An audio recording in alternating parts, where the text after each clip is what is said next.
I've titled this lecture, Revolutions, Tyrants and Wars. It sounds like a terrible title, but that's exactly what it's about.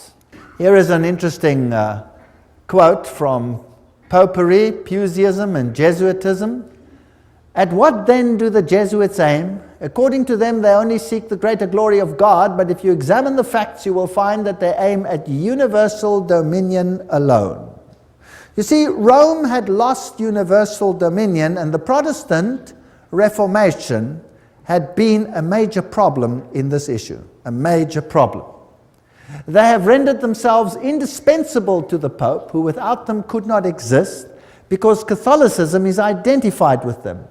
They have rendered themselves indispensable to governors and hold revolutions in their hands. And in this way, either under one name or another, it is they who rule the world. You see, the papacy has crowned itself ruler of the entire world. The Pope is the ruler of the entire world. That's the Holy Roman Empire spread over the entire planet. Well, if we have a look at a century of revolutions starting from 1750 to 1850, we'll see the American Revolution in 1776, and we can ask the presidents that then ruled, who do they think were responsible for this revolution? Then there's the French Revolution, 1789, the Spanish Revolution, 1823, the Polish Revolution, 1831, the German and the Italian Revolution, 1848. By 1917, you had the Russian Revolution, and then basically it was time for war, 1914 to 1918, which made the Russian Revolution, by the way, possible, and World War II, 1939 to 1945. That's a lot of conflict on this planet. How much blood did not flow on this planet as a consequence of these revolutions? And why? Because one power wanted absolute control. And the Bible says the dragon gave it its power so that everybody should be subject to that power and to none other. Well, let's have a look at a brief chronology here. In 1717, we're dealing with this time period of terrible, terrible conflagration on this planet. The Masonic Grand Lodge of England was founded. 1721, the first Masonic Lodge was founded in France. 1731, Benjamin Franklin was initiated as a Freemason. 1738, the Roman Catholic Church condemns Freemasons. By 1758, Sir Francis Dashwood founded the Hellfire Club. Benjamin Franklin visits England to discuss the future of American colonies with Dashwood. 1768, foundation of the rite of strict observance, that's the 33-degree level of Freemasonry, by Baron von Hunt, based on the Templar tradition. So that's an interesting point. And then Frederick of Prussia, Frederick the Great, I don't know what was so great about him, but nevertheless, founded the Order of the Architects of Africa and uses the title Illuminati to describe his neo-Masonic lodges. So that's just a brief history as we're going along. 1770, Benjamin Franklin was elected Grand Master of the Nine Sister Lodge in Paris. 1771, Grand Orient Masonry was founded in France. 1776, Order of the Perfectibilists, or Illuminati, was founded. Notice they call themselves perfect. The American Revolution starts. So by 1776, they had put everything in place. 1778, Peter I founded the Secret Circle. 1785, Grand Masonic Congress allegedly plotted the French Revolution. The Illuminati was banned in Bavaria, or went underground there. 1789, French Revolution. 1784, Illuminist conspiracy to overthrow the Habsburg monarchs of the Holy Roman Empire. So the monarchies must go. The monarchies were often opposed to Jesuit rule, and they banned the Jesuits. Well, it was payback time. Nobody bans the power of the Roman Catholic Church.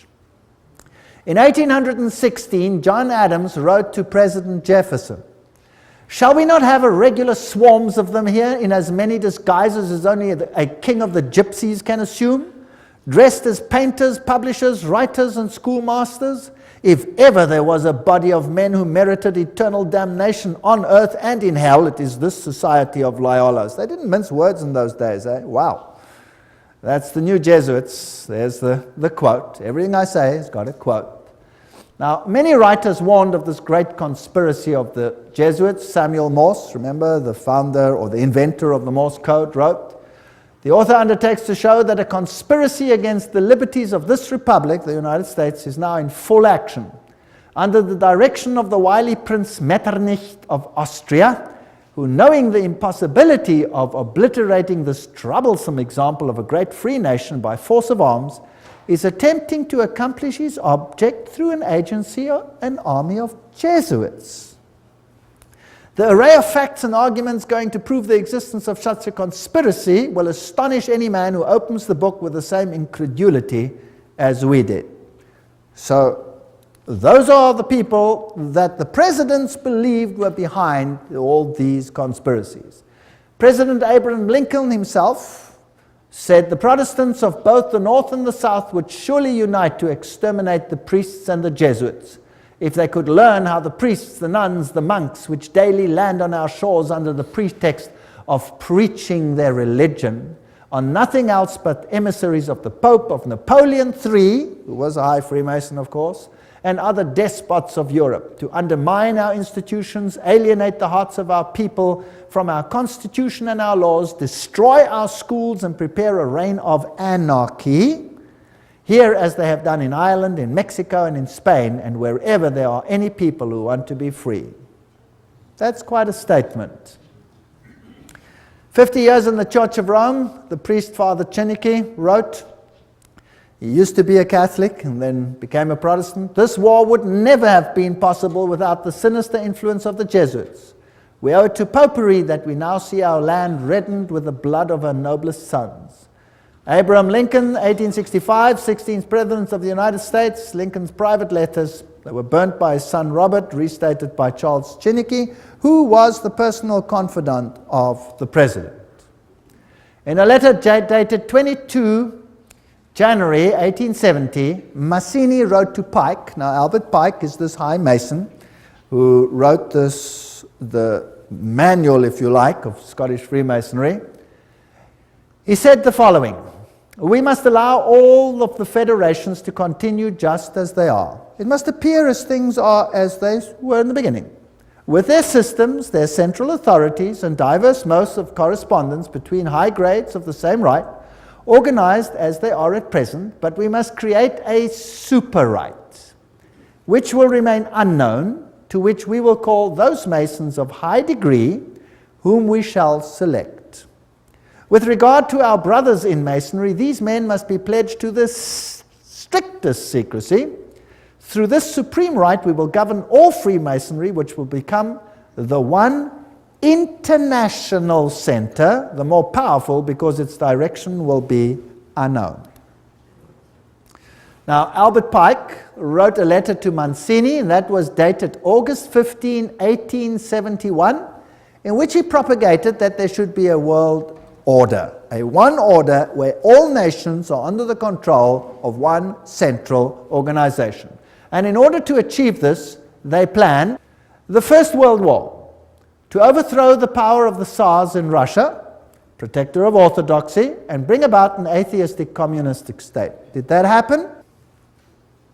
The Second World War, that's also written long before the event, to originate between Great Britain and Germany, to strengthen communism as antithesis to the Judeo-Christian culture, and bring about a Zionist state in Israel.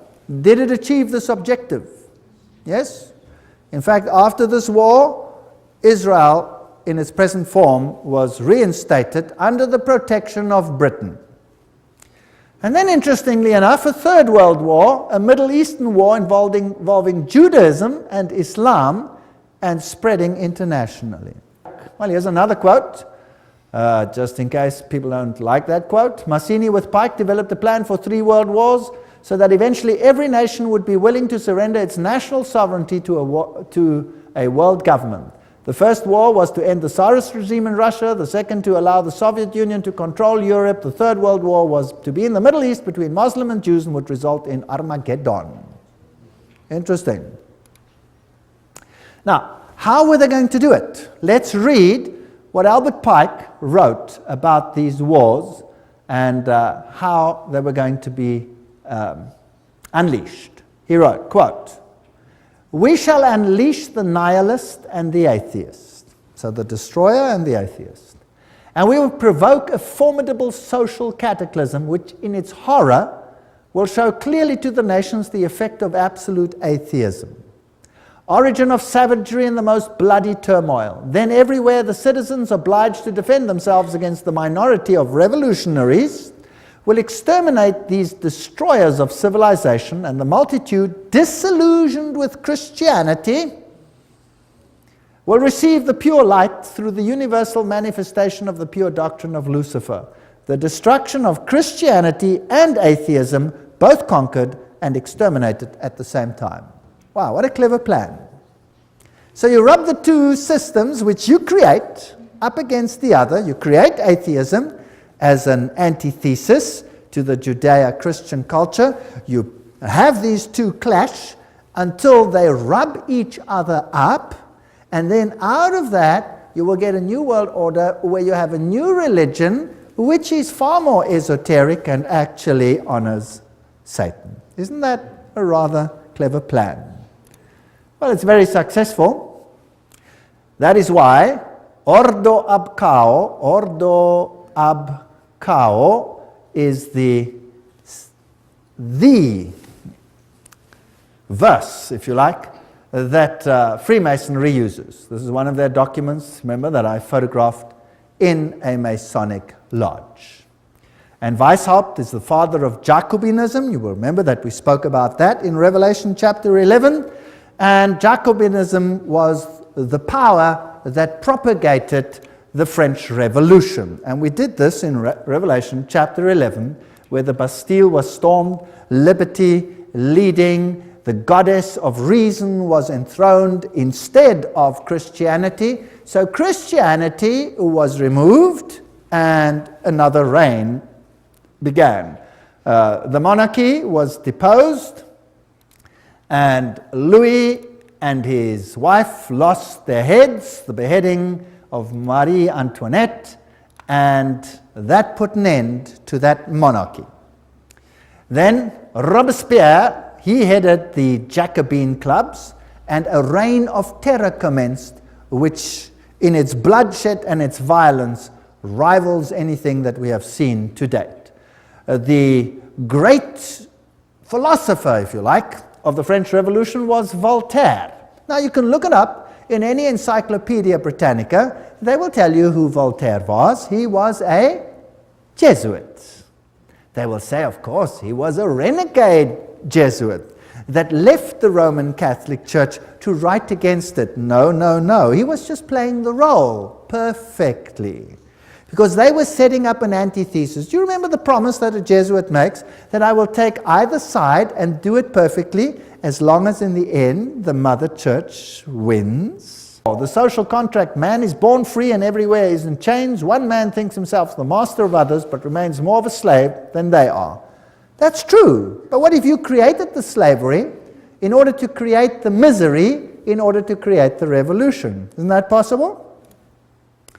So the philosophers come together and they write a new constitution for this planet called Human Rights. The Declaration of Human Rights, 1798. Declaration, Human Rights. You have the all-seeing eye of Lucifer.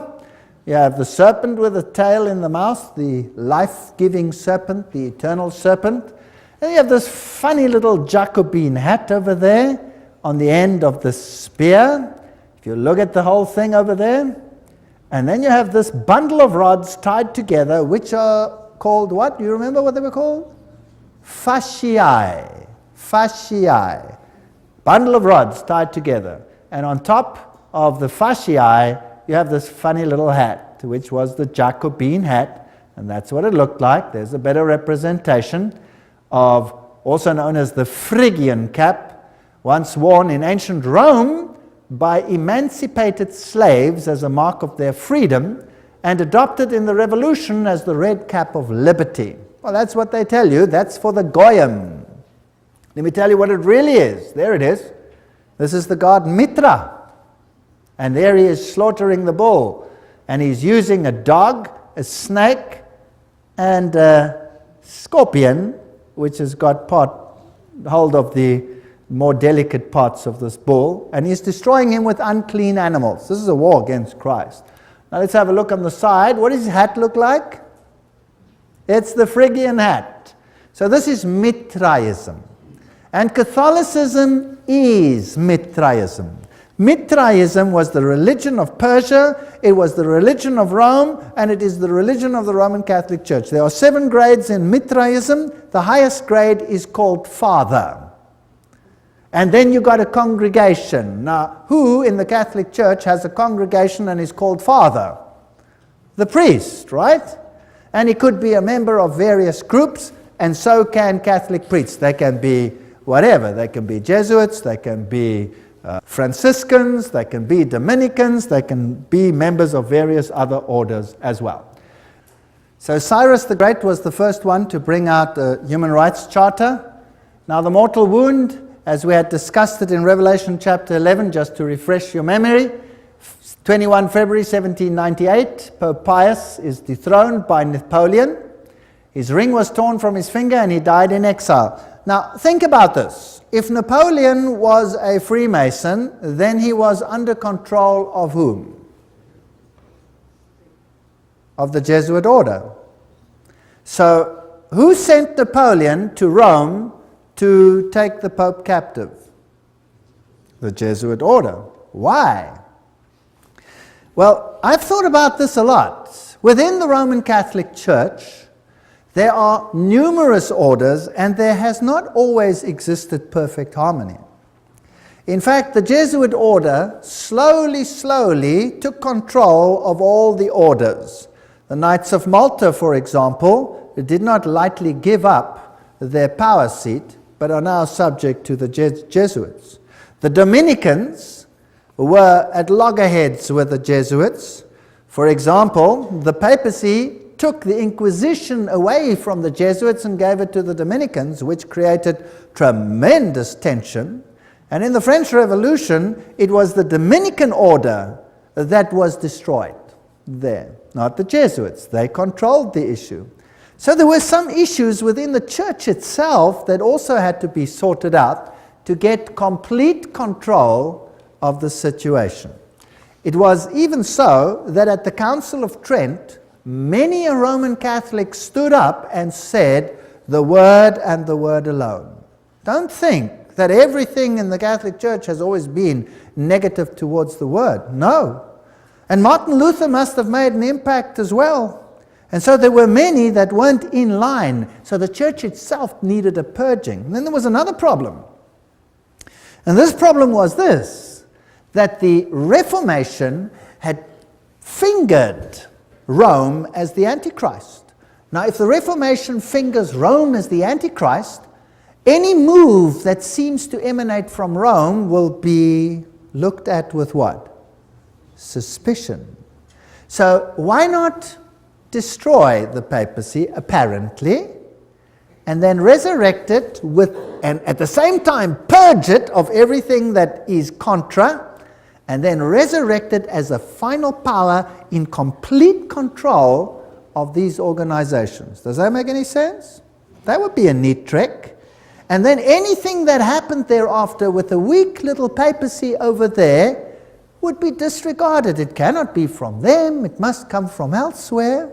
That is how secret societies work. They walk behind fronts, behind fronts, behind fronts. So let's see what happened. By 1804, Pius watches Napoleon crown himself emperor. Napoleon then takes the Vatican States, so Rome is diminishing. By 1848, Mazzini attacks Rome, and Pope is exiled, Papal States are gone. So this power is gone. The Protestants literally relaxed, basically. Dangerous thing to do. Berthier takes the Pope captive.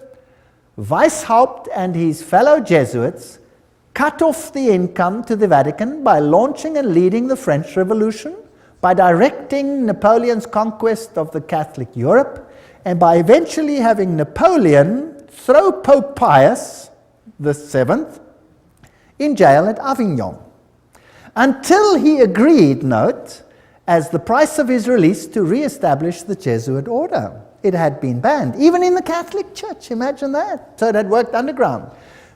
This Jesuit war, or maybe it had been banned purposefully to make it seem as if there was a war. You never know, because these people are superb liars. But this is history, this is what happened. This Jesuit war in the Vatican was terminated by the Congress of Vienna and by the secret 1822 Treaty of Verona. There's the quote. Everything I say has got a quote. I'm not making anything up. After Pope Pius was released from Napoleon's prison, he formally restored the Jesuit order with a papal bull. Now that is the strongest worded statement that a pope can bring forth.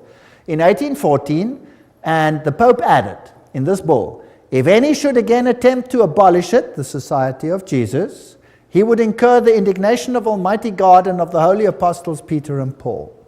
So this could have been a ruse, it could have been a game, what could have been real, whatever the situation is, we will never really know until the curtain is removed one day. But religious freedom for all. And revolutionaries take to the streets and do what they feel they have to do. Joseph Bonaparte, here he is, 1768, 1844, King of Spain, and he was Grand Master, Grand Orient in France. So here you have all the Masonic connections. This comes from the Masonic book, Masonic sources. Napoleon, himself a high Freemason, is now waging war in the whole of Europe, cleaning up the monarchies, and then he has a war with England. Now who controls England by this stage? The Freemasons. So we have a battle of Waterloo. And these are the generals that fought on the two sides. Michel Ney and E. von Grouchy, they are on the side of Napoleon. High Freemason, Napoleon, High Freemason. On the other side, you have General Blücher. Those who are German will know a statement that goes, Ran wie Blücher an der Katzbach, which means, General Blücher at the river Katzbach, he gave Napoleon blazes. High Freemason. And G. von Schnarrenhorst, High Freemason. They were all Freemasons. So this war, was it really a war, or was it a planned war? Now, who are the orchestrators of the First World War? Well, there he is, Kaiser Wilhelm I. What has he got on? This comes from a Masonic book. He's got his Masonic apron on. He's a High Freemason. That's what he was. Here is Kaiser Friedrich der Große. There he is, with his Freemason regalia from a Freemason book. They're proud that these kings were all Freemasons. So the whole war situation is being planned by Freemasons, who are being run by who? By the Jesuits. Now let's have a look at America quickly. Here is this grand building, the Capitol.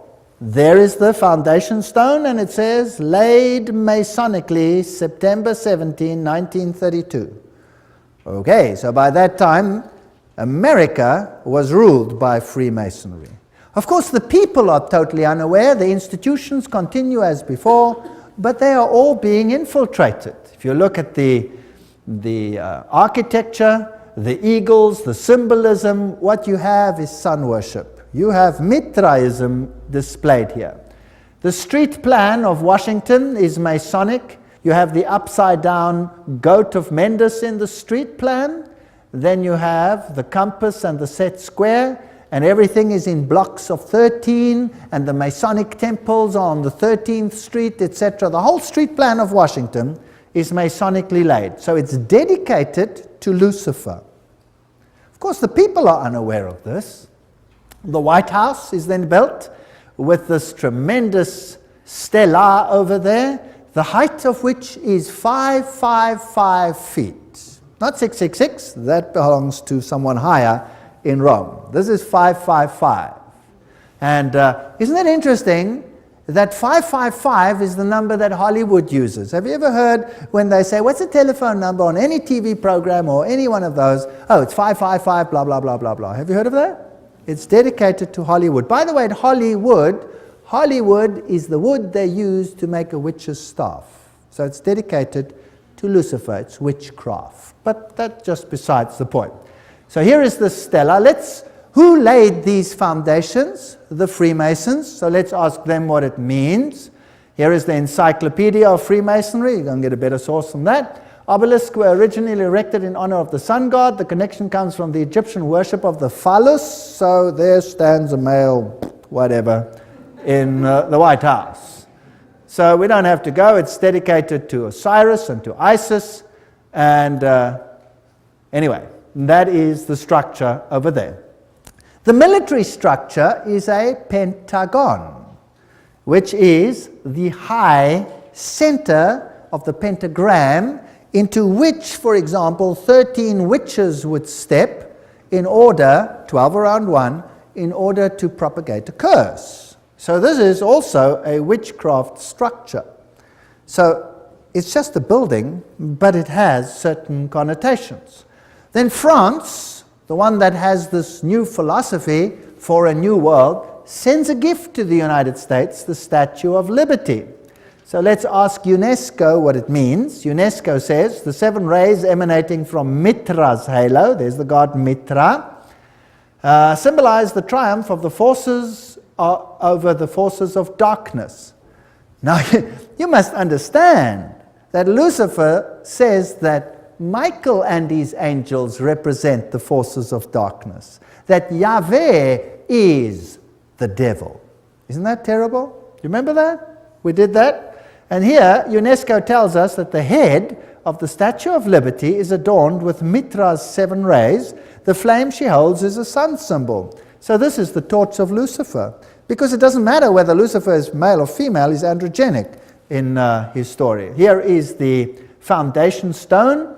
At this site on August 5, 1884, the cornerstone of the pedestal of the Statue of Liberty, enlightening the world, that's illumination, was laid with ceremony by William so-and-so, Grand Master of Masons. And there's the Masonic sign. So the Statue of Liberty is Masonic. Everything will appear to be Masonic as we continue. Tex Mars writes, towering above the shimmering but polluted waters, she holds in her outstretched arm and her hand the torch of fire and light, a gift of the Masonic order. The modern inheritors of the Illuminati heritage of the Statue of Liberty was sculptured by Frederic Bartholdi, a member of the Masonic Lodge of Alsace-Lorraine in Paris, France. The statue is significant to the secret societies plotting the New World Order. There you go. Right, by 1854, Pius declared the Immaculate Conception of the Virgin Mary. Now, Mary she's always been there in Roman Catholicism, but now Mary is being placed into the very center and legitimized as the Mother of God and as an entity in heaven. In 1869, Pius summons the First Vatican Council. And in 1870, the Dogma of Papal Infallibility is published. Now we have another God on earth. And Ultramontanism triumphs. The Jesuits see to it that all power is concentrated in one man. What happens then? By 1917, the Russian Revolution. And you had this interesting Fatima message. There's a link with Islam there, but never mind, we'll come to that in the next lecture. Russia will be converted, the Holy Father will consecrate Russia to me. And then there was a vision of hell, and the third vision was that the present Pope would have an assassination attack, which happened. Now, it's not too difficult, if you've planned all these things from the beginning, to say what will happen. You see? Not too difficult. Now, let's have a look at the parallels between the Jesuit French and the Russian revolutions. They worked like this. Both revolutions were based on communist writings of Freemasons, Voltaire, Marx. The Jesuits perfected communism on their reductions in Paraguay. So in Paraguay, they tested whether this would work or not and perfected it there. Both revolutions plundered the state churches. Both revolutions ended the monarchies. Both the Bourbon and the Romanov dynasties had expelled the Jesuits. Both of them were gone. They weren't going to take this chance again. Both revolutions produced republics in form, but absolute monarchies in power, controlled behind the scenes by the people that were now in control. Both revolutions declared atheism as the religion of the state. Both revolutions carried out a reign of terror by an inquisitional secret police. And boy, was that some reign of terror. Millions died. Stalin is personally responsible for the death of millions of people. Both revolutions resulted in military dictators responsible for the elimination of dissenters. Exactly the same pattern. If it works once, why not use it again? The lesson learned on these Platonic republics there in Paraguay provided the groundwork for Marx's Communist Manifesto, by which every nation on earth would be reduced to granny reductions, thereby destroying the white Protestant middle classes while restoring the communal feudalism of the papal Caesar's dark ages. That's just a quote. Well, it's a bit sharp, but it more or less sums it up.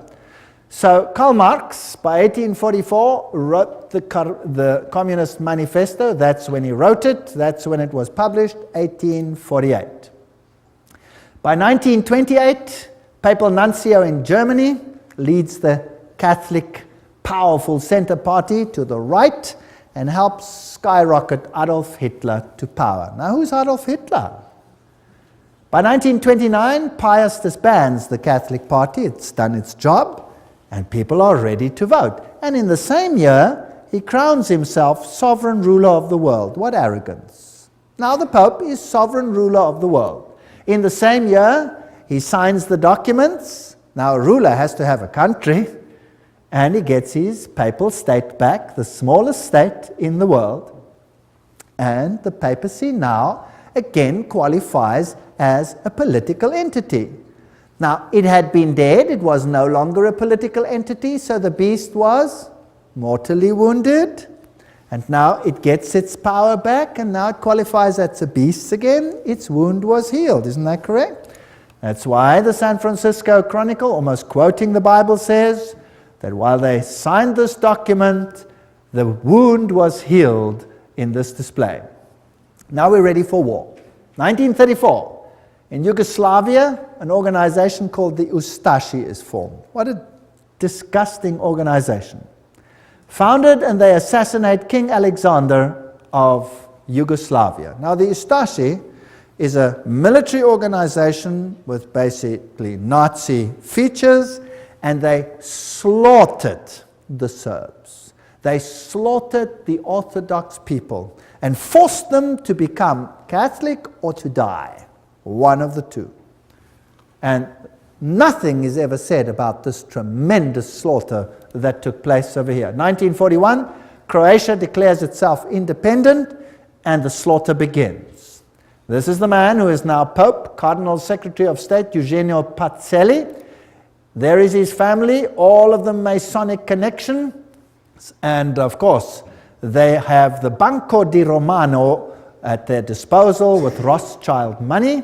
This man, does he have Masonic features? Yes.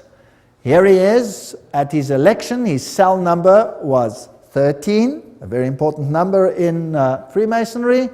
There he is in the Masonic triangle stamp that they produced. There he is with the Masonic sign, just as Anthony Sayer had it, and something else. From then on, the papacy wore the ephod, the little plaque that was also worn by the priests of Israel. Now, let's ask Albert Mackey, a 33-degree Freemason, to quote to us what this means. He says, "The Grand High Priest of the Royal Arch Freemasonry from 1859, 1865 in the USA states in his standard work, this is him, states that the high priest of the Royal Arch officially wears the ephod. So who's the high priest of Freemasonry? And there is the Pope. Well, Pacelli visited the United States and conversed with this man, President F.D. Roosevelt. Now this is a lodge picture which should never probably have been released, and they're probably very upset that it has been released, but it shows Roosevelt in his full Masonic regalia. And there it shows him with his fez on his head, and he's receiving a Masonic handshake. Note the Masonic handshake. And interesting fez, we will come to that in the next lecture, what that all symbolizes, why they are wearing fezes. And he appoints Myron Taylor as special envoy to the Vatican. Now, let's have a look at the Freemason political leaders in the United States, and I'm just quoting from various sources and web pages. There will be different ones here, so you can check it out for yourself, to show you just who's control at the moment. We'll just run through them quickly and see what degrees they are. Bill Clinton, 33 degree. Newt Gingrich, 33 degree. Bob Dole, 33 degree. Jack Kemp, 33 degree. Storm Thurmond, 33 degree. Colin Powell, 33 degree. Jesse Helms, 33 degree. Barry Goldwater, 33 degree. Al Gore, probably 33 degree. Then another one over here, another one, James Monroe, Andrew Johnson, James Garfield, McKinley, Roosevelt, of course, William Taft, Franklin Roosevelt, Harding, Lyndon Johnson, Gerald Ford, Ronald Reagan, George Bush, all of them, Yitzhak Rabin, Yasser Arafat, Prince Philip, Duke of Kent, many others. Here's another source. Saddam Hussein, that's interesting, we'll have to come to him, 33 degree Freemason.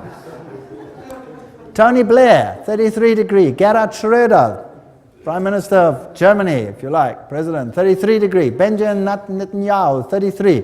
Yasser Arafat, 33 degree. Ronald Reagan, Gorbachev, Helmut Kohl, Shimon Peres. Helmut Kohl is also a committee of 300. Francois Mitterrand, 33, was Grand Orient Lodge, of course. Yitzhak Rabin, Willy Brandt, all of these old ones were Freemasons. Some more. Joseph Stalin, he was Illuminati. He was a member of the Grand Orient Lodge. Leon Trotsky, Grand Orient Lodge. Kissinger is a member committee of 300. J. Edgar Hoover, 33. Cecil John Rhodes, Aleister Crowley. Walt Disney was a 33 degree Freemason. Olive Palm, Al Gore, Tony Blair, Joseph Mengele. That's interesting. That's the mass murderer of the Nazis. He was Illuminati. Robert McNamara. You name it, they're all there. Billy Graham. Oops, sorry, let's move on. Colonel John Glenn, Buzz Aldrin, everyone who's ever been up in space has to be a Freemason of the highest degrees. Edgar Mitchell, all the way through, Francis Bacon, Lord David Owen, all the negotiators, Richard Halbrook. I'm just running through some of them. Alan Greenspan, Peter Wallenberger, Queen Elizabeth is the queen of the Bilderbergers. Prince Philip, Queen Beatrix, she's the committee of 300. Prince Bernard of the Netherlands, committee of 300. And so we go on and on and on and on. Ted Kennedy, Rockefeller, David Rockefeller, Teng Hui, Baron von Rothschild. Hillary Clinton is 6 grand dame. She's a very high Freemason. Albert Pike, of course, you know, Bertrand Russell, Otto von Habsburg, Weishaupt, all the way back. Here is Edgar Hoover. President Dwight D. Eisenhower there honors him with the 33 Grand Cross at the special White House ceremony. They're not ashamed of any of this. Here are just about all the presidents of the United States in the presidential gallery of the lodge. I photographed this myself. I went into the lodge, I went into the presidential gallery, I photographed each one of these. And then, me? Not me. Anyway, there they all are as Freemasons. If we look at the American dollar, some very interesting things happened under the time of Roosevelt. There is this symbol on the dollar, there's that symbol. We haven't got time for all of this. In God we trust, one. If you look at this symbol over here, it says, Annuit Captus Novus Ordo Seclorum. If you intercalate the hexagram, then you'll have this A-S-N-O-M, which is a scrambling of Mason, Mason. If you go to the other side, it points to objects, and it then reads Arlto, you have Arlington. There's too much there to talk about. and many interesting things. If you go to the 1 and you go to the half moon, there's a little structure over there. Can you see it? It's a micro dot. You'll have to get a magnifying glass and look at it under a magnifying glass, and you'll see it's a little owl. A little owl. Owl in a half moon. And this over here you'll see is a spider's web. There's a lot of symbolism over here. Now if you go to the ancient coins, you'll see that the deities were associated with the owl, and you will see that when we went to the Bohemian Grove, what did they worship there? The great owl of Bohemia, and you saw the presidents of the United States bow down to the owl of Bohemia. Quite a scary business. Now, looking at this symbol, you have the all-seeing eye of Lucifer. It is not yet on the base of the triangle. When it is placed on, he will have his kingdom. But that is Lucifer, annuit coptus, he God, novus order seclorum, new order of the ages. There are 13 levels over there. The bottom one is the date of the founding of the independence of the United States, but it is also the founding of the Illuminati. You have the spider's web, symbol of the new age. You have over here the band, the ribbon of Lucifer. You will see it over here in this Roman Catholic Church, where you have Anubis, the phoenix, symbol of Jupiter, the god Jupiter, and the skull and crossbones, and there you have the ribbon. You see it? Associated with Jupiter. That's on the flame. And all of these symbols tell us one interesting story. On the other side, you have this symbol. There are 9 feathers, there are 13 spears, there are 13 leaves, there are 13 pentagrams shaped in the form of a hexagram. You have the eagle. You have this statement over here, a pluribus unum, out of many one. We're going to reunite all nations. So that's the symbolism of a new world order on the dollar. The world is going to be united under one central government. And that government is going to be in control of Lucifer, not Jesus Christ. Although Jesus Christ, of course, knows about it, permits it, and is ultimately in control. He tells us ahead of time that this is going to happen. And then the end of the story is that Jesus will reign on this planet. Revelation 13:11, and I saw another beast coming up out of the earth, and it had 2 horns like a lamb, and he spoke like a dragon. We're going to deal with this prophecy in detail in another lecture. It exercises all the authority of the first beast, which we will find will be Roman Catholicism before it, and causes the earth and those that dwell in it to worship the first beast whose deadly wound was healed. So here was now a Protestant ally that would enforce papal doctrines. But that's in another lecture, complete lecture, called Two Beasts Become Friends. If we look at the architecture even, it is interesting. That is St. Peter's, that is the Capitol building. The architecture is identical. Of course, the building itself was designed, the American one, by Freemasonry. And Freemasonry is in control by whom? The Jesuit order. Now let's have a look at some of the symbolism over there and some of the interesting issues. We are now ready for the Second World War, and the 3 main role players of the Allies are this man over here, Winston Churchill, and he was a what? 33-degree Freemason. We saw Roosevelt in his full Masonic regalia. He was a 32 or 33-degree Freemason. And then we have Stalin, who was, of course, Grand Orient member, so 33-degree Freemason. They're all on one side. Extract from a report by Ambassador Harriman in Moscow to the State Department, June 30, 1944. Stalin paid tribute to the assistance rendered by the United States to Soviet industry before and during the war. He said that about 2/3 of all the large industrial enterprises in the Soviet Union had been built with United States help or technical assistance. The other third had been Britain. So who built the USSR? Who built it? The West. The West financed it and built it. Here you can see Winston Churchill in his Druid Masonic Lodge with all his Druid fellows around him. So these are genuine facts. This isn't just conjecture. What about the other side? Hitler. Hitler said, I learned much from the order of the Jesuits. Until now, there has never been anything more grandiose on earth than the hierarchical system of the Catholic Church. I transferred much of this organization into my own party. The SS was constituted according to the Jesuit principles. Himmler, head of the SS, was closely associated with the Jesuits through his father and brother. Hitler said of him, I can see Himmler as our Ignatius of Loyola. And Joseph Goebbels was also a trained Jesuit. So, the two sides, who controls them both? The same parties. This is called thesis, antithesis. Goebbels, Himmler, these people were Jesuits. They were fascists. Adolf Hitler, fascist, using the symbolism of the sun god. The Maltese cross, the symbols of the sun god. Here he is with Hindenburg himself, of course, a Freemason. This thing is all entirely planned. Gaining the youth on his side.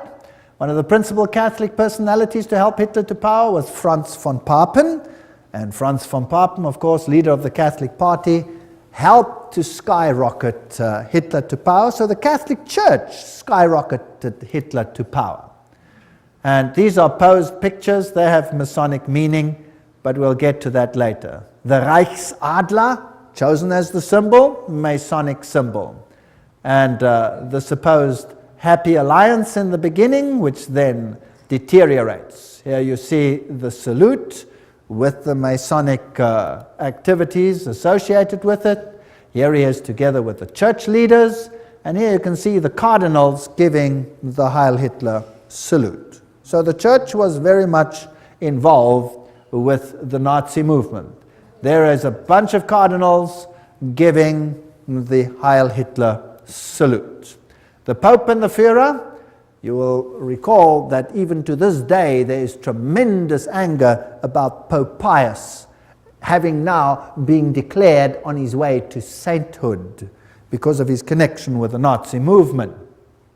Well, here is the new Reichsbischof Ludwig Müller, the Protestant one, who greets Adolf Hitler with a nice handshake. The previous one, the previous Protestant bishop, no longer lived because Adolf Hitler had him executed. So this one must have been a puppet on the religious side. So the Catholics and the Protestants next to each other.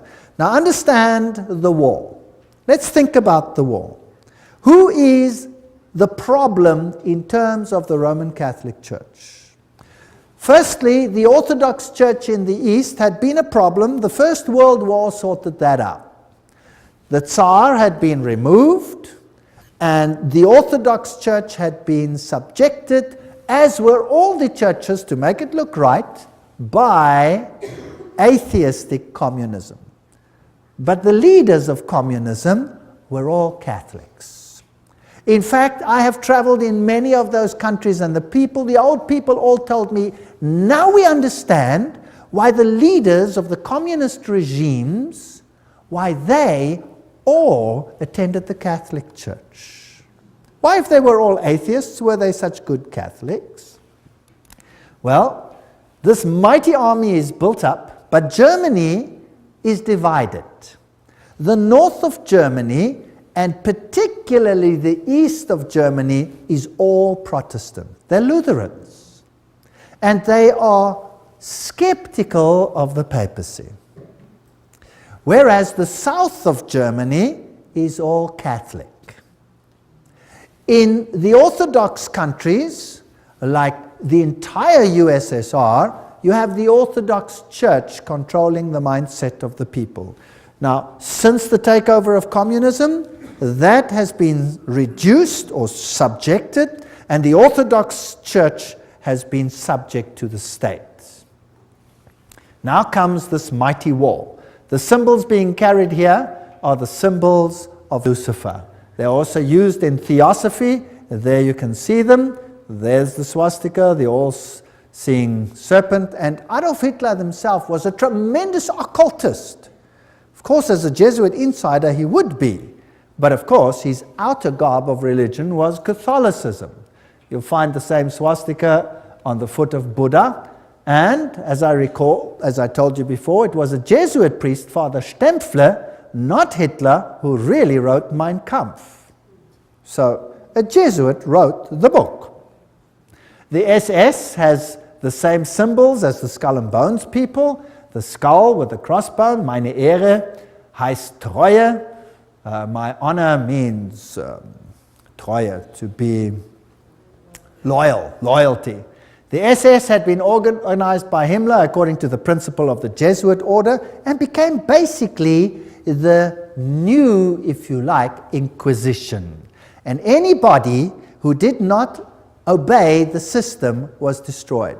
Now we read much in the literature about 6 million Jews who were destroyed. But we read nothing about 2.5 million of the most brilliant people in Germany, all the professors, all the intelligent, highly educated Germans who were killed by Adolf Hitler. You see, thinking people cannot be tolerated in such a regime.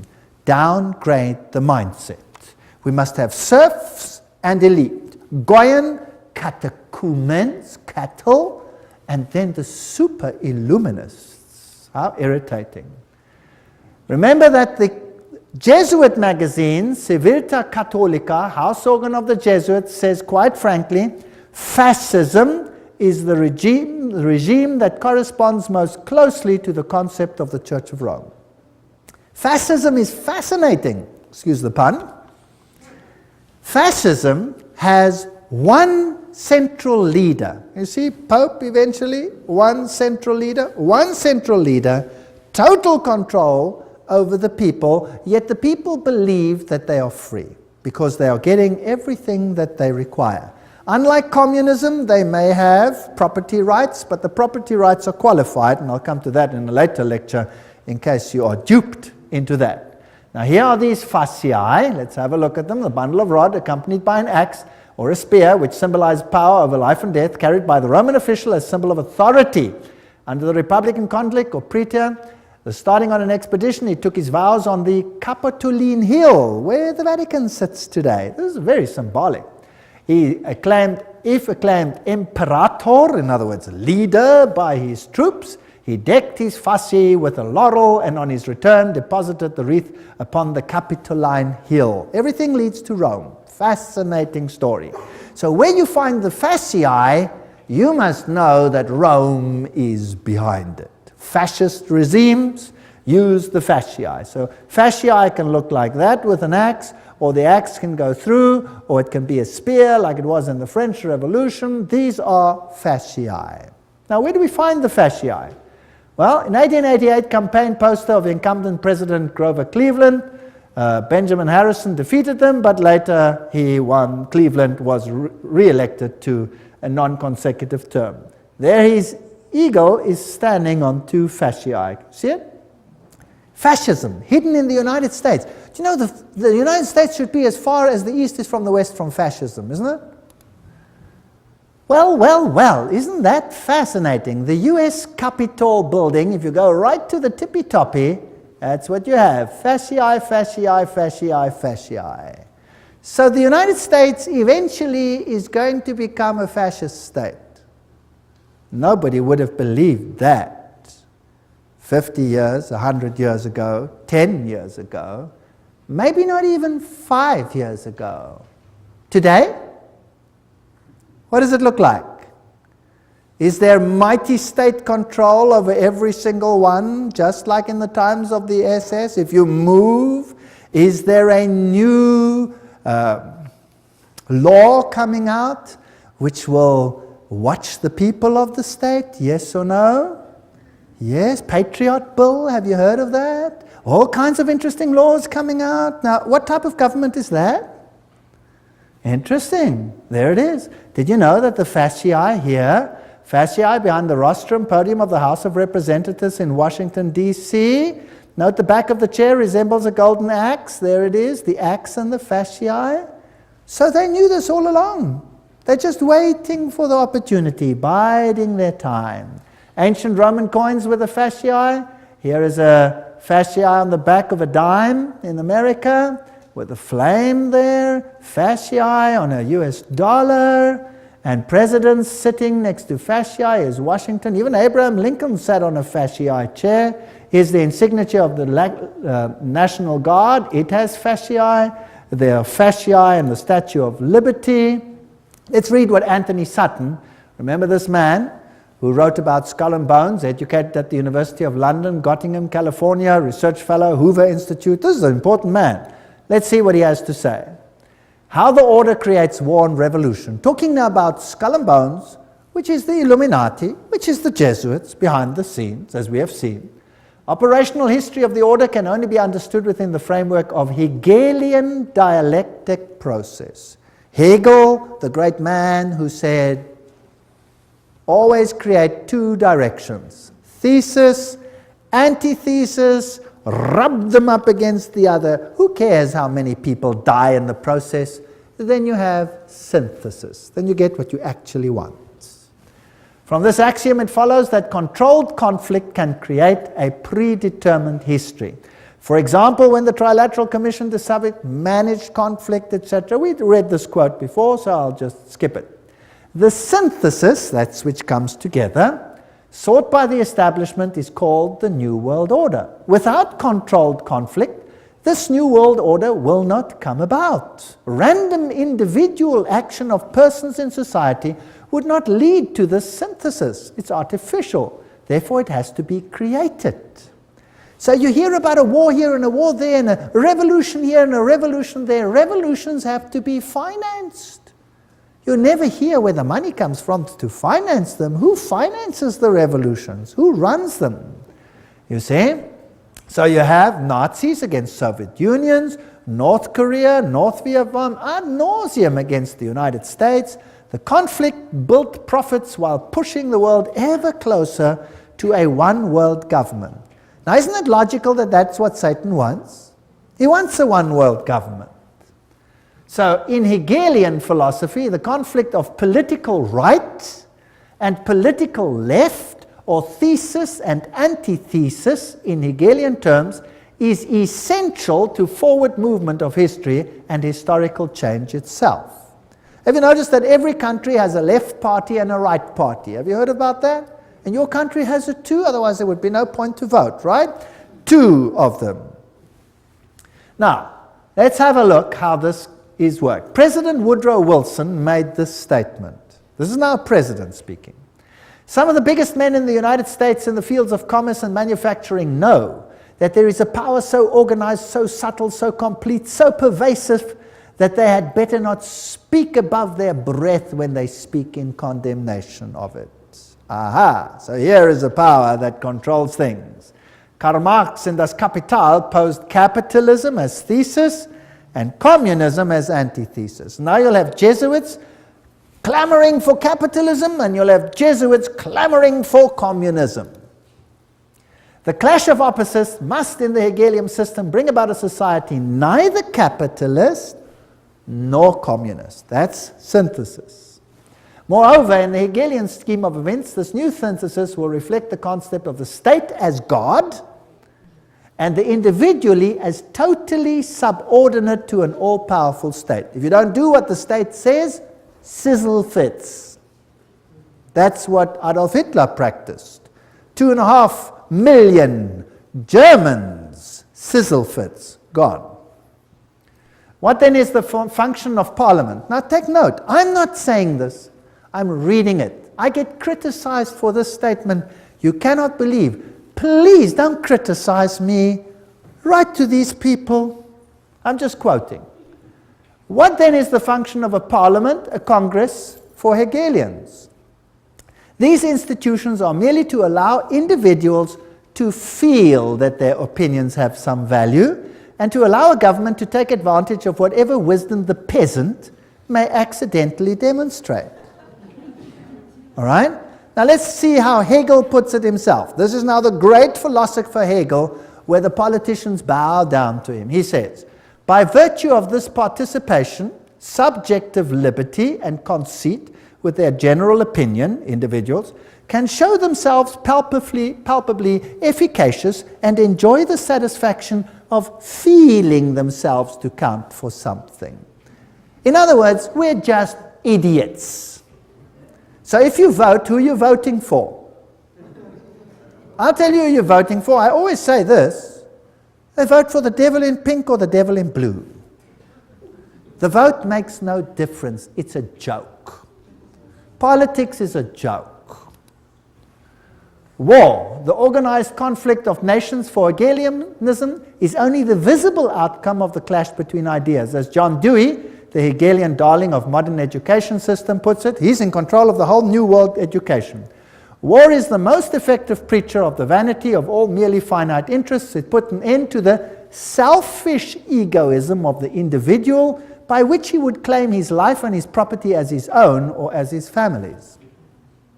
Did you get that? Now surely Rome doesn't think like that. Oh, I'll show you papal bulls which will make your hair stand on end. New ones. Compare this to the spirit and letter of the Constitution of the United States, which says absolutely the opposite. All right? So for these elitists, the state is supreme, and a self-appointed elite running the state acts indeed as God on earth. The rest are catechumens, cattle, goyim. College textbooks present war and revolution as more or less accidental results of conflict, but they're never in Western textbooks will you find the evidence that revolutions need finance, and the source of the finance, in many cases, traces back to Wall Street. Operational vehicles for conflict creation, the key to modern history is in these facts. The elitists have close working relations with both Marxists and Nazis. They play on both sides because what they have created is just a game. In this memorandum, we will present the concept that world history, certainly since 1970, reflects deliberately created conflict with the objective of bringing about a synthesis, a new world order. So let's have a look how it worked. Here's the order. The thesis is Marxist Russia, Second World War now. The antithesis, Nazi Germany. Who financed them? Who financed the Russians? Guarantee Trust Company. Who financed the Nazis? Guarantee Trust Company. And then you have Harriman, formerly of Harriman and Company, etc., etc. Same people over here. Harriman, Nazi interests. Same people finance both sides. Then you have the Bolshevik Revolution, 1917 and 1933, Hitler's ascension to power, conflict between the two, tremendous profit, and the result, post-World War II, United Nations as the first step to a new world order. There you have it. Beautifully. Financed by the same sides. By 1948, the atomic race. By 1950, Mary receives pilgrim status. 1950, Francis Matthew calls for nuclear war with Russia, and they start arguing between the two of them. Notice how many were killed by Stalin. Among the 1,766,188 victims up to the beginning of 1922, figures obtained from the Soviet documents, nearly 5,000 were priests, teachers, nuns, etc. of the Greek church. As soon as the persecution extended to the millions of Lutheran, Reformed, Baptist, Methodist, and especially Mennonite Christians, the circulation of the Bible is not only strictly forbidden, but punishable by exile. So that's what Stalin did. Stalin killed millions. We hear of 6 million Jews. Well, think in terms of 30, 40, 50 million people when you think of Stalin, the greatest mass murderer this world has ever seen. And Foster Dulles, President Kennedy, what is the story there? Well, here is Kennedy, and he's married to this young lady, Jacqueline Kennedy, and they are setting up the United States for a tremendous conflict in the end, and every president has to play the game. Eventually, this president dies, and this one takes over, Lyndon Johnson. But did you know something interesting? A president has to swear on the Bible when he takes over. Did you know that Lyndon Johnson refused to swear on the Bible? What did he swear on? Lyndon Johnson is sworn in as president by Judge Sarah D. Hughes. Just an hour after the assassination, Judge Hughes brought a small Bible for the swearing-in ceremony, but it was substituted for a Roman Missal mass book that was found on the plane. So he swears on a Roman Missal, he refused to swear on the Bible. Doesn't that tell you something? Isn't that interesting? I find that very interesting. Now, why did that president have to go? He was a Roman Catholic after all. Is it possible that not all Roman Catholics are so easily duped? Here's the motorcade as it travels along. Here you have Mrs. Kennedy helps the Secret Service agent, Clint Hill, climb into the car at the back when the president was shot. And here are the roses she received. Very interesting.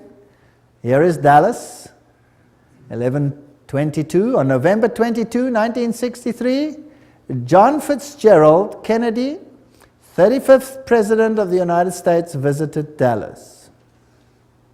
That's interesting. Also the number 11 over there.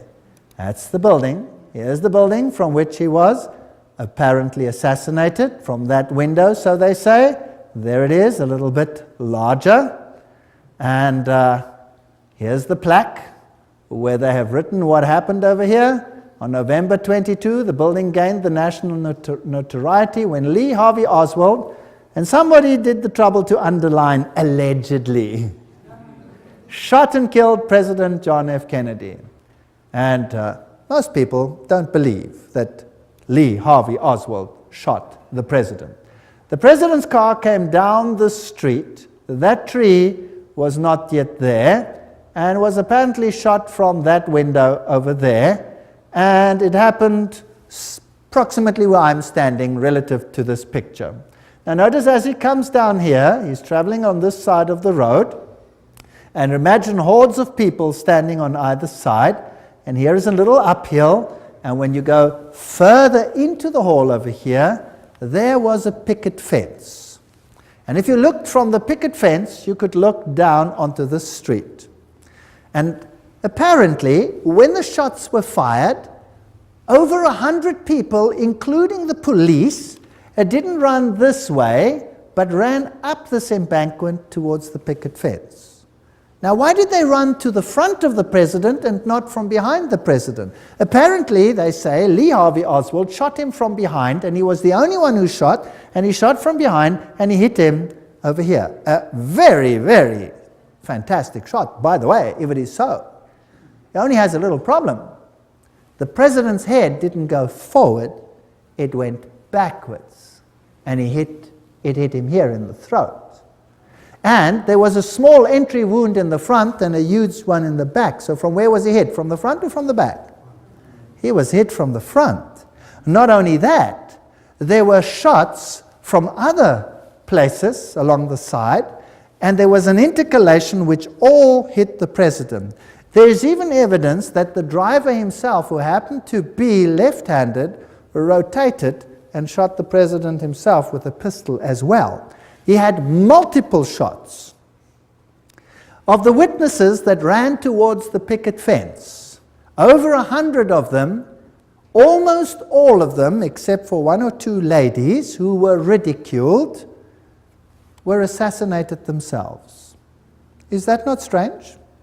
Wouldn't you think that was strange if all the witnesses died strangely? Well, this is one of the biggest cover-ups that probably ever occurred. Here's the picket fence. And when you're looking there, that's how it was. Someone behind the picket fence would shoot. And this would be the view from the picket fence. I'm now pretending to be there. I took these pictures myself. And the cross would be there. So he would shoot the president at this short distance and hit him from the side front. Now it's interesting that the president's head jerked to his back and to his left. Bah! Like that. That means that he must have been shot from the front side, right? Isn't that logical? All right, now am I saying this or is this public knowledge? This is public knowledge. And yet it is denied by government because they have one culprit, Lee Harvey Oswald. There's the place where he died, straight shot from the picket fence. Now, let's have a look how J.F. Kennedy died. Let's go back to that day in Dallas. The day was November 22nd, the time shortly before noon. At first the crowds were thick, but as the motorcade approached Dealey Plaza, it was here that the motorcade violated the Secret Service's own rules. As the car turned, it slowed from 40 miles an hour to 7. It was precisely then that gunshots blasted out. For 6 seconds, the occupants of Kennedy's car were struck by bullets. Kennedy grasped for his throat. He grabs for his throat. Kennedy's head exploded, driven with great force backwards and to the left. Then and only then did the president's car accelerate and speed off. Lyndon Johnson, the new president, ordered a federal commission to investigate the crime. The Warren Commission had given us the official version. Lee Harvey Oswald had acted alone. But if all 3 shots had come from behind, then why did the president's head fly backwards? Why did so many people, including policemen, run not towards the book depository where Oswald was, but towards the picket fence? If the Warren Commission was right, why did so many witnesses claim to see something completely different from the official report? As many as 177 people died simply for knowing too much. The moment Kennedy was killed, a massive cover-up went into operation. Witnesses were threatened and many were killed. Ian Hill interviewed immediately afterwards. Shots rang out and he grabbed his chair. There was an interval and then 3 or 4 more shots rang out. By that time the motorcade had sped away. With us now is Gene Hill. He was closer to the president's car than anyone else at the time of the shooting. Ms. Hill is a Dallas grade school teacher and has feared for her life for the last 29 years. I understand that 2 men claiming to be Secret Service agents interrogated you after the assassination. What were you asked? They asked me what I had seen. I told them that I'd seen the president hit, that I saw a shooter from the knoll, and that I'd heard 4 to 6 shots. But they told me I didn't hear but 3 shots. Were you ever interviewed by the Warren Commission? Oh, yes. I was interviewed by Arlen Specter, who, he tried very hard to discredit everything I said. He accused me of all kinds of things, from like a shabby marital affair to seeking publicity to just downright lying. We found the real facts, and certainly no one in the intervening 25 years has disproved our basic conclusions. It was Specter who came up with the so-called magic bullet theory, which tracks one bullet going through both Kennedy and Texas Governor John Connally. The bullet was later discovered virtually intact on Connally's hospital stretcher. The truth, had it been known, had it come out, would have revealed there was a conspiracy. Conspiracy to kill the president needed a scapegoat, a patsy, someone who would take the blame.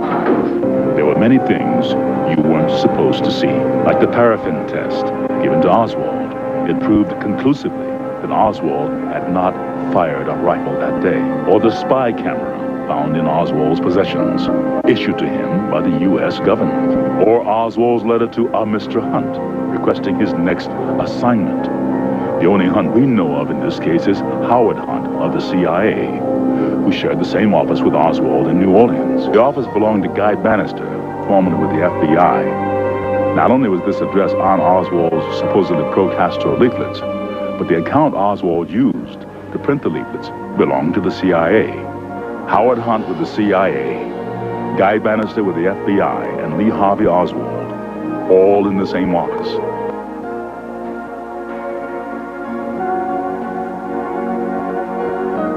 Kennedy's motorcade was arranged to make 2 turns, taking him directly into a triangulation.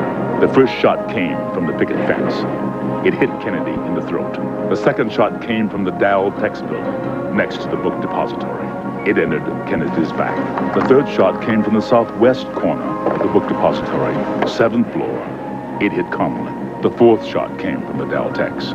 It narrowly missed, hit the curb, wounding a bystander. The 5th and 6th shots were fired almost simultaneously, from the depository and from the picket fence.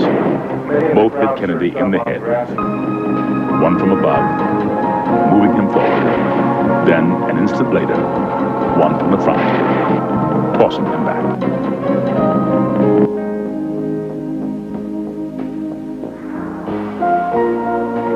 see the passenger in the front turning back, looking at the president. Instead of jumping back to assist him, he turns forward. The driver's now rotating. The weapon comes into view, and he fires. You'll see this repeatedly in these sequences. Kennedy's been shot in the throat. He's leaning to his left. The driver now begins to rotate. His left arm comes over his right shoulder, and he fires now. Again, you see the driver rotate. You see the weapon come into view. He's rotating again. Weapon is in view. He fires. You can clearly see his head turning and his arm and the weapon extending into view over his right shoulder. One of the first activities of William Greer after the presidential limousine arrived at Parkland Hospital was to attain a bucket and a sponge and water and begin to wash the blood and brains off of the presidential limousine. There's a new theory about the assassination of John F. Kennedy. A government scientist says police audio tapes provide new evidence of a second gunman. If it could be proved that the sound on the tape was a gunshot and that, in fact, it came from the grassy knoll, then it would provide some evidence that there was a second gunman in addition to Lee Harvey Oswald. But so far, few who agree with the conclusion made by Thomas. Hello? Yes, Rick. Go ahead, please. Yes, I'd like to know why it's taken so long for this information and the truth to be exposed. First place, it hasn't been exposed yet, and I don't think it ever will be. Secrecy in government is designed for one purpose and one purpose only. Not to keep the enemy or the opposition from knowing what's going on, but to keep the American people from knowing what is going on. And all the evidence that exists, or might have existed, that would implicate the government in Kennedy's assassination, you can be sure that evidence is now destroyed. And so even if everything is released now, the chances of solving the Kennedy assassination and attaching the blame to the guilty parties is almost impossible.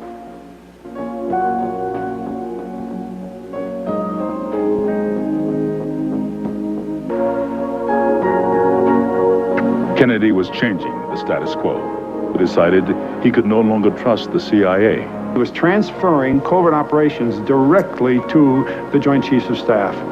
Shortly after that, he fired Allen Dulles, who had been the Director of Central Intelligence since 1953. Kennedy continued to make enemies as he pulled back from world confrontation. He ordered U.S. troops out of Vietnam. This was an incident that took place. Well, you saw that driver rotate, if you could see it. It was very difficult. You could see his head go back. You could see all these things. Vatican Assassin says, but after the failure of the Bay of Pigs invasion, President Kennedy changed due to his betrayal by the Jesuit Council of Foreign Relations in the person of McGeorge Bundy. He sought to break the CIA into 1,000 pieces. Now the CIA would be like the SS. Why break that?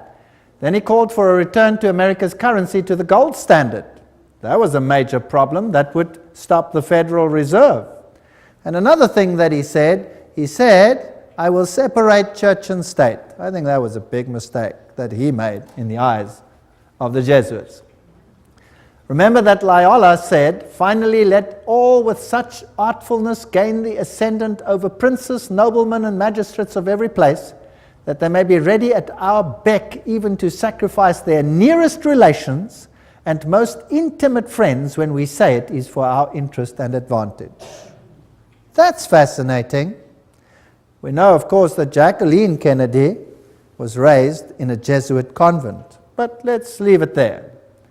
One of Nixon's main speech writers during 3 whole years was Jesuit father, the Reverend John McLaughlin, who wrote Nixon's speeches at a salary of $32,000 a year, which was a lot of money at that time.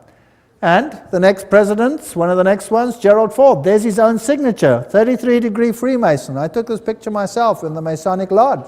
There he signs it, 33-degree Freemason. These people are not who they say they are. And when we look at him, and we look at these handshakes that they have, and the holy alliance between the papacy and the United States of America, this is, by the way, a signal picture, and Reagan appointed this man to be representative to the Vatican. So by 1987, Pope John Paul visits the United States. President Reagan meets him and he says, As you exhort us, we will listen. This is not separation of church and state. For with all our hearts we yearn to make this good land better still. The Pope is quoted as saying, I come as a friend of America and of all Americans, Catholics, Orthodox, Jews, all men of goodwill. Well, interesting. Here he is together. This, by the way, also a Masonic signal picture, but we won't go into the details. That's also a Masonic signal picture. We won't go into those details. How do they plan their trips? Let's ask them. Here's Ronald Reagan planning his trip to this president of Russia. And then in September, Gorbachev proposed a pre-summit meeting in Reykjavik, Iceland. Washington agreed. The astrologer fixed the time and the date of departure, and at 9:45 on October the 9th, Reagan flew to Reykjavik. For instance, if you have very bad Saturn, you should cultivate Jupiter so that... Wow. He's now acting like Nebuchadnezzar. Let's call the astrologers to tell us when this meeting should take place. You know, the 11th is a very important date. Presidents die on it. Buildings collapse on it. It's very interesting. My Pope, Pope Paul II, I confirm for you as the Pope of my secret, the Pope about whom I spoke to the children during the apparitions, the Pope of my love and my sorrow. This is what Mary apparently said to the children at Fatima. This is the Pope of the secret, or this is Mary predicted that he would have an assassination, this Pope, and the modern channels through Father Gobi say that this is the Pope of the promise. Well, Malachi Martin, in the Keys of this Blood, this is a pontifical work, writes for a new world order had begun. And Pope John Paul would stride now in the arena of the Millennium Endgame as something more than a geopolitical giant of his age. He was and remains the serene and confident servant of the grand design. There's another Masonic language. He's going to be the head honcho, the main man. All this bloodshed, all these wars. In Germany, what happened? What did the war do in Germany, the Second World War? In Germany, the north of Germany was devastated. It was firebombed, which was illegal according to all conventions. They threw firebombs on the north of Germany. Hamburg was gutted by firebombs. Now, firebombs don't just destroy military targets. What do they destroy? They burn human beings alive. So it was targeted to destroy the people. And then East Germany, the entire Protestant conclave was cut out and handed over to Soviet Russia for 2 generations of enforced atheism. Today there's no Protestant left anymore. Protestantism has been destroyed. The Orthodox Church has been subjugated.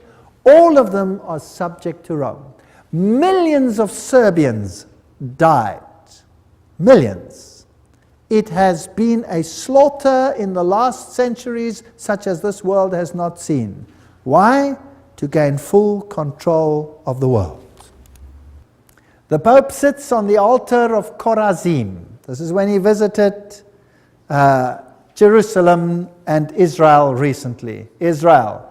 The backdrop depicts Christ with an open book that reads, "Love your enemies, I will come soon." What else do you see on his throne? An upside down cross. There's the Pope too with an upside down cross, symbol of Lucifer's victory over Jesus. This is a sad state of affairs, and we looked at the teachings of Illuminism, we looked at the teachings of the Masonic order, of the secret societies, and we saw that Lucifer was their god. They said so themselves. And what do we have to do? Come out of her, my people, that you not be partakers of her sins. I believe that we are on the threshold of history. I believe that the final events are unfolding. And I believe that we need have no fear, because God said that He would give them the opportunity to show their true colors. The final apostasy against God will end in the greatest victory the universe has ever seen, and the kingdom of God will soon be ushered in. If you thought that this was long in the future, I have news for you. It is at the door. Jesus is coming soon. Thank you.